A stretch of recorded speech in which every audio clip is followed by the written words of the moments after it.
Druridge Bay in Northumberland, part of a region with a rich history of coal mining, evident even on the beach. But campaigners thought it was an industry consigned to the past and want to know why the government is considering granting permission for a new coal mine a kilometre from the dunes.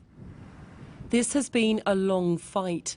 It's been 7 years since Lynn Tate first received brochures from the mining company. It tells you of a story that they're going to make this fantastic coal mine. She's frustrated that new coal mines could be opened in Britain, even though a climate emergency has been declared. I've got grandchildren in this area and I don't want to see them affected any more than we have been at the moment. We need to get our emissions down. If we don't do that, what future has our children and grandchildren got? The original planning application to build a coal mine here went in back in 2015. In March 2018, the then Communities Secretary Sajid Javid turned down the application, raising concerns about climate change. The case went to appeal and is now back in the hands of the government, with a decision yet to be made. During the first 3 quarters of 2019, less than 2% of Britain's electricity was generated using coal.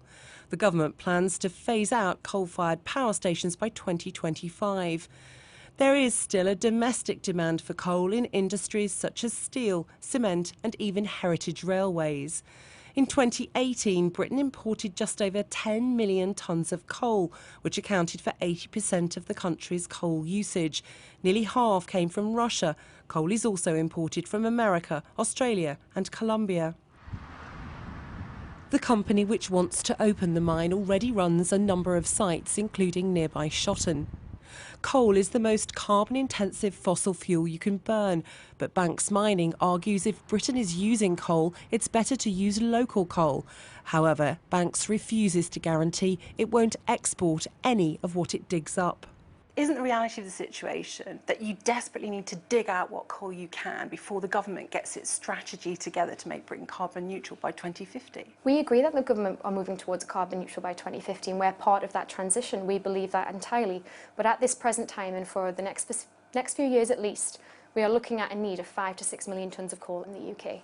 And if that need is met by UK businesses, it is far better for the environment than it is importing it from abroad, which is worse for the climate. But this is disputed by Phil Taylor, who was the chief energy witness who gave evidence at a public inquiry.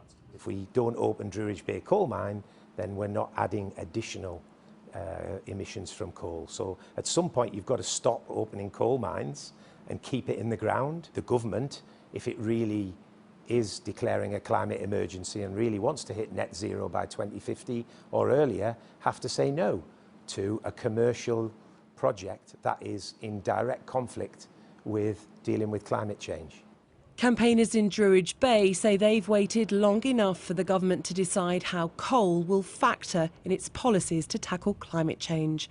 Lisa Holland, Sky News, Northumberland.